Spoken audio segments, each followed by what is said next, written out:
మీ ఎలాంటి వ్యాపార ప్రకటనలకైనా వెంటనే మా ఛానల్ సంప్రదించండి. గురుగారు, మార్చి నెలలో సింహరాశి వాళ్ళకి ఈ మాసం ఎలాంటి పరిస్థితులు ఎదురవబోతున్నాయి? గ్రహణం తాలూకు ఇంపాక్ట్ వీళ్ళ మీద ఏ విధంగా ఉంటుంది? ఎటువంటి జాగ్రత్తలు తీసుకోవాలి వీళ్ళు? వీళ్ళకి సింహరాశిలోనే గ్రహణం పడుతుందండి. పాక్షిక గ్రహణం, సంపూర్ణ గ్రహణం కాదు, జస్ట్ 25 మినిట్స్ మాత్రమే ఉంటుంది. 6 గంటల 22 నిమిషాల నుంచి 6 గంటల 47 నిమిషాల వరకు ఉంటుంది. అయితే రాశిలో పడుతున్నందుకు కొంచెం ఏంటంటే అనీజీనెస్, కొంచెం మానసిక స్ట్రెస్ని ఇస్తుంది, అంతకుమించి ఏమి ఉండదు ఇక్కడ. అయితే దీంతోపాటు ఈ మార్చి మాసంలో సప్తమ స్థానంలో కుజరాహువులు, అష్టమంలో శని, రవి, శుక్ర, ఎందుకంటే రవి 14వ తేదీ నుంచి మారుతున్నాడు, లాభంలో గురువు, లగ్నంలో కేతువు, చంద్రుడు కూడా గ్రహణం. అయితే ఈ వీటి మూలంగా కలిగే ఫలితాలు ఏమిటి, ఎటువంటి జాగ్రత్తలు తీసుకోవాలనేటువంటి అంశాలు చెప్తుంది నేనైనప్పటికీ చెప్పిస్తుంది సాక్షాత్ లలిత అమ్మవారిగా భావిస్తూ, ఆ లలితాంబిక అమ్మవారి యొక్క అనుగ్రహం పరిపూర్ణంగా కలగాలని మనస్ఫూర్తిగా కోరుకుంటూ, ప్రధానంగా ఇక్కడ ఎప్పుడైనా 12వ అధిపతి గ్రహణ సంబంధం ఏర్పడినప్పుడు లగ్నంలో చంద్రకేతువులు, సప్తమంలో కుజరాహులు ఉన్నందుకు ముఖ్యంగా మీకు బిజినెస్ లోన్స్ సంబంధించినట్టు ఏవైతే ప్రయత్నం చేస్తారో లభిస్తాయి. దీంతో పాటు వీళ్ళకి అష్టమ శని యొక్క ప్రభావం కూడా ఉంది కాబట్టి అష్టమ శనికి రవి సంబంధం ఏర్పడడం, శుక్రుడు వచ్చి కనెక్ట్ అవ్వడం వల్ల ఉద్యోగం విషయంలో మార్పులు చేర్పులు అయితే చూపిస్తున్నాయి. అలాగే ప్రదేశం మారడం అనేటువంటిది కూడా చూపిస్తుంది చెప్పాలంటే. మరలా దీంతోపాటు జీవిత భాగస్వామికి ఉద్యోగ అవకాశాలు వస్తాయి. ఆ ఉద్యోగ సంబంధించినటువంటి విషయంలో కాస్త స్ట్రెస్ కూడా ఉంటుంది చెప్పాలంటే. వివాహ సంబంధించిన విషయాలు, ఆరోగ్య విషయాలు మరియు ఇన్వెస్ట్మెంట్స్ చేసే విషయాలు మార్చి 3వ తేదీ నుంచి 40 రోజుల పాటు, అంటే మండల కాలం పాటు జాగ్రత్తగా ఉంటే సరిపోతుంది. ఇక వీళ్ళకి రుణాలు లభిస్తాయి ఈ సమయంలో, ఎందుకంటే బుధుడు 6వ స్థానంలోకి వస్తున్నాడు, 2వ అధిపతి కూడా అయ్యాడు, లాభాధిపతి కూడా అయ్యాడు కాబట్టి. మరియు వీళ్ళు ఏదైనా లోన్స్ కోసం కనుక ట్రై చేస్తున్నట్లయితే బుధవారం ట్రై చేసుకోవడం మంచిది.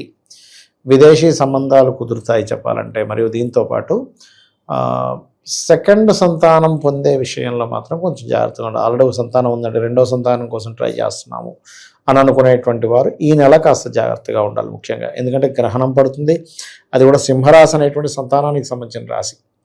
దాంతోపాటు ఇక్కడ సప్తమ స్థానంలో కుజరాహులు ఉండడము, అందులో ముఖ్యంగా జీవిత భాగస్వామి పేరు మీద ఏదైనా ప్రాపర్టీస్ తీసుకునేటప్పుడు, లేకపోతే జీవిత భాగస్వామి ఇప్పుడు ఒక్కోసారి చూడండి జెంట్స్ డ్రైవ్ చేస్తూ ఒక్కోసారి లేడీస్ నడుపుతా అంటే ఇస్తారు.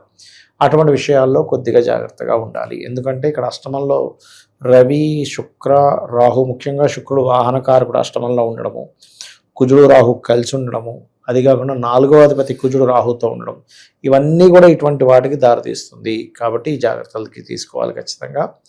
అండ్ అలాగే కొంతవరకు ఆల్ ఆఫ్ సడన్గా కొన్ని లక్కుగా కూడా కలిసి వస్తాయి. ఇన్సూరెన్సెస్ మూలంగా కూడా కొంతవరకు కలిసి వచ్చేటువంటి యోగం బలంగా చూపిస్తుంది చెప్పాలంటే. గవర్నమెంట్ జాబ్స్ కోసం ప్రయత్నం చేసేటువంటి వారికి స్వల్పంగా ఇక్కడ దశమాధిపతి శుక్రుడు ఎప్పుడైతే రవిశనులతో ఉన్నాడో అనుకోకుండా ఏదో గవర్నమెంట్ జాబ్ కట్టడం, అదేదో సడన్గా లక్కీలా రావడం కూడా జరుగుతుంది వీరికి చెప్పాలంటే. మార్పులు ఉన్నాయి, ఇటువంటివి కూడా చూపిస్తున్నాయి చెప్పాలంటే. ఇక వీళ్ళు మంగళవారము, శనివారము వివాహ సంబంధించినటువంటి విషయాలు వెళ్ళకపోవడం మంచిది. అందులో ముఖ్యంగా గ్రహణం నుంచి 40 రోజుల పాటు మాత్రం నేను ఇందాక మొదట్లో చెప్పినట్టుగా ఇన్వెస్ట్మెంట్స్, ఆరోగ్యము, వివాహ సంబంధించిన విషయాలు, మాట్లాడుకోవడాలు, ఎంగేజ్మెంట్స్, కొంచెం ఊరకనే వెళ్ళి కలిసి వద్దాం ఏమీ పెట్టుకోవద్దు ముఖ్యంగా. ఎందుకంటే లగ్న సప్తమాల్లో రాహుకేతువులు ఉన్నారు. రాహుకేతువులే కాకుండా చంద్రకుజులు కూడా ఎక్స్చేంజ్ అయ్యారు అక్కడ. సో అది మెయిన్గా. ఇక వీరికి ఎక్కువగా దత్తాత్రేయుడి యొక్క ఆరాధన చేయడం చాలా మంచిది. దత్తాత్రేయుడు ఆరాధన, దక్షిణామూర్తి యొక్క స్తోత్ర పఠనము. అయితే ఎంతైనా సింహం వారికి లాభంలో గురువు మంచివాడే. కాకపోతే ఆ గురువు స్వరూపం ఇప్పుడు గురువులా లేదండి. గురు స్వరూపం మారింది. అంటే శని రాహు ప్రభావంతో గురువు ఉన్నాడు కాబట్టి ఏంటంటే వీళ్ళు ఎవరినైనా సరే నమ్మి వీళ్ళ గైడింగ్ చాలా బాగుంటుంది, ఏం అసలు వీళ్ళు చెప్తే ఇంక తిరుగులేదు అని గుడ్డిగా వెళ్ళకూడదు.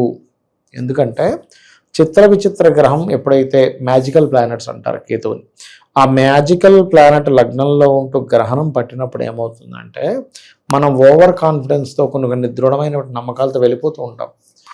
వెళ్ళిపోతా ఆయన చెప్పాడు కదా, అది చెప్పాడంటే ఇంక అది తిరిగి ఉండదు, అనాలిసిస్ కరెక్టే, అక్కడ మనం షేర్ మార్కెట్లో డబ్బులు పెడితే చాలా బాగా డబ్బులు వస్తాయని ఇట్లాంటి కొన్ని రాంగ్ స్టెప్స్ పడతాయి.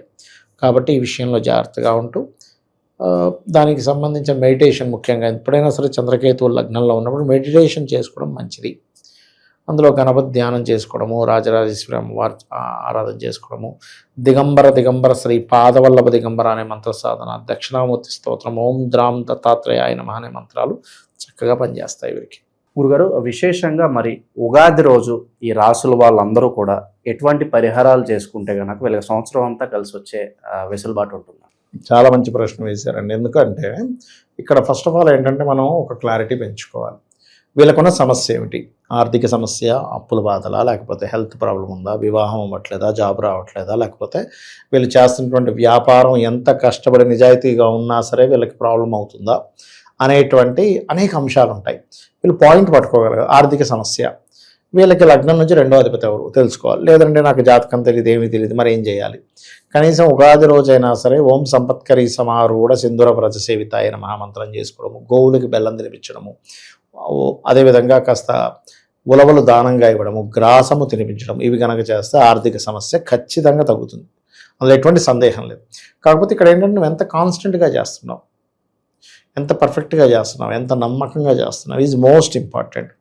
ఇక రెండవది ఏంటంటే చాలామందికి ఏంటంటే ఉగాది నుంచి నా యొక్క జీవితం మారాలని ఉంటుంది. మీరు ఎవరికైనా కూడా ఉగాది పంచాంగంలో కూడా ఆదాయ వ్యయాలు చూసుకుంటుంటారు. ఇక్కడ నేను అనేది ఏంటంటే ఆదాయ వ్యయాలు జస్ట్ బేసిక్ థింగ్ వరకే. మిగతా అన్నీ కూడా ఏంటంటే నువ్వు ఆ రోజు నుంచి ఎటువంటి నిర్ణయాలు తీసుకుంటున్నావు, నీ టైం నువ్వు ఎలా బ్యాలెన్స్ చేసుకుంటున్నావు, నీ టైం నువ్వు ఎట్లాగా ప్లాన్ చేసుకుంటున్నావు అనే దాని మీద నీ అభివృద్ధి అనేటువంటిది ఉంటుంది. అయితే ఇక్కడ ఏంటంటే ప్రతి ఒక్కరికి కావాల్సింది సక్సెస్. కాబట్టి లలితా సహస్రనామాల్లో ఒక అద్భుతమైన నామం ఉంది సక్సెస్ పొందడానికి.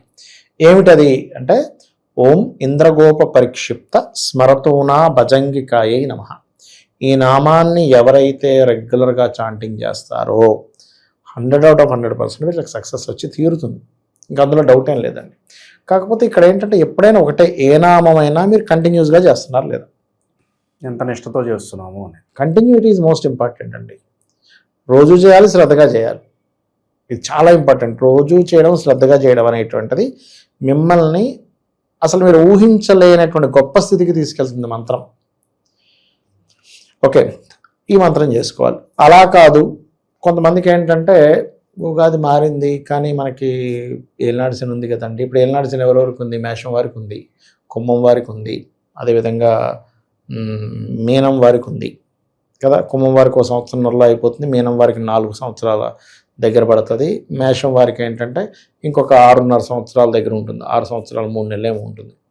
ఓకే, ఇక్కడ వీళ్ళకేంటి మారుతుంది కానీ సాటిస్ఫాక్షన్ ఉంటుంది. నేనేం చెప్తానంటే శని ఉన్నప్పుడు మనం భయపడాల్సిన పని లేదు. సింపుల్గా పోస్ట్పోన్ చేయకుండా ఉంటే చాలు. పనులు పోస్ట్పోన్ చేయకుండా, బద్దకించకుండా, కొంచెం ఎక్సర్సైజ్లు, వాకింగ్స్, శ్రమ పడేటువంటి దీంట్లో మనం ఉంటే, మనం స్వయంగా శ్రమ పడ్డప్పుడు శని భగవానుడు పని కట్టుకొని మనకు శ్రమ అనేవి ఇవ్వడు.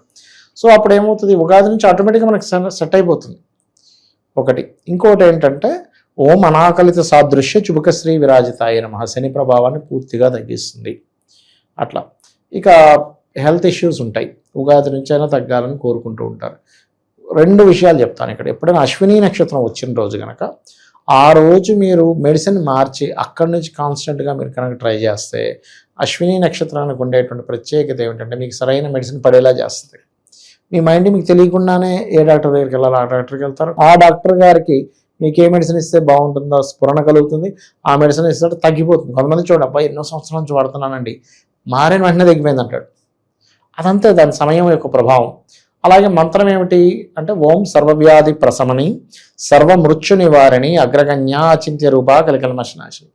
అయితే ఎప్పుడైనా సరే ఏ నామం, అమ్మవారి నామాన్ని ఏది చేసినా దానికంటే ముందు కొంచెం సేపు శివనామ స్మరణ చేసుకోవాలి. నమశివాయ పంచాక్షరి చేసుకోవాలి. పంచాక్షరి చేసి అమ్మవారి నామం చేస్తే అద్భుతంగా పనిచేస్తుంది. అది ఇక ఉగాదిలో ఇక్కడ నేను చెప్పేది ఒకటే, ఉగాది పచ్చళ్ళలోనే మనకి చాలా విషయాలు ఉంటాయి. ఏంటి తీపి, వగరు, చేదాన్ని ఉంటాయి. అంటే దాని అర్థం ఏమిటి? అరే బాబు, నీ లైఫ్లో అన్నీ ఉంటాయి అని సింబాలిక్గా చెప్పం. ఇక్కడ ఏంటంటేనండి సమస్యలు అందరికీ ఉంటాయి. కొంతమంది ఎంజాయ్ చేస్తారు అదే సమస్యను పట్టుకుని, కొంతమంది బాధపడుతూ ఉంటారు. నువ్వు సమస్యని నువ్వు ఎంత ఎంజాయ్ చేస్తూ ఉన్నావు, నువ్వు బాధపడితే సమస్య తీరదు. ఒకటే నేను చాలామంది నాకు క్లయింట్స్ కాల్ చేసి ఒకటే చెప్తా, ఏమంటే చాలా బాధగా ఉందని అంటే నేను ఒకటే చెప్తాను, ఏమమ్మా టెన్షన్ పడిపోతున్నాను సార్ నాకు ఈ టెన్షన్ వల్ల అంటే నేను ఒకటే చెప్తాను, అమ్మ ఇంకో 10 మంది కూర్చొని టెన్షన్ పడితే పోతుందా మీ సమస్య? 100 మంది కూర్చొని టెన్షన్ పడదాం, పోతుగా. ఎప్పుడు పోతుంది? ఆ సమస్య నుంచి ఎలా బయటపడాలని మీరు ఒక ప్రణాళిక వేసుకొని తత్సంబంధంగా మీరు తీసుకునే నిర్ణయాలు, మీరు చేసే ప్రయత్నం వల్ల సమస్య పోతుంది. కారు ఆగిపోయిందండి, వెళ్తూ ఆగిపోయిందని బాధపడితే అది కదలదు. మనం దిగి ఆ పక్కన మెకానిక్ ఎవరు ఉన్నారంటే చూసుకొని వెళ్ళి తెచ్చుకుంటే స్టార్ట్ చేస్తాడు. అట్లాగే సమస్యకి పరిష్కారం వైపు వెళ్ళాలి కానీ బాధపడుతూ ఉంటే కాదు అనేది అర్థం చేసుకోగలగాలి. వీళ్ళ పరిస్థితి ఈ మాసం ప్రత్యేకంగా ఎలా ఉండబోతుందో మంచి విశ్లేషణ అందించారు. ధన్యవాదాలు. శ్రీమాత్రే నమః.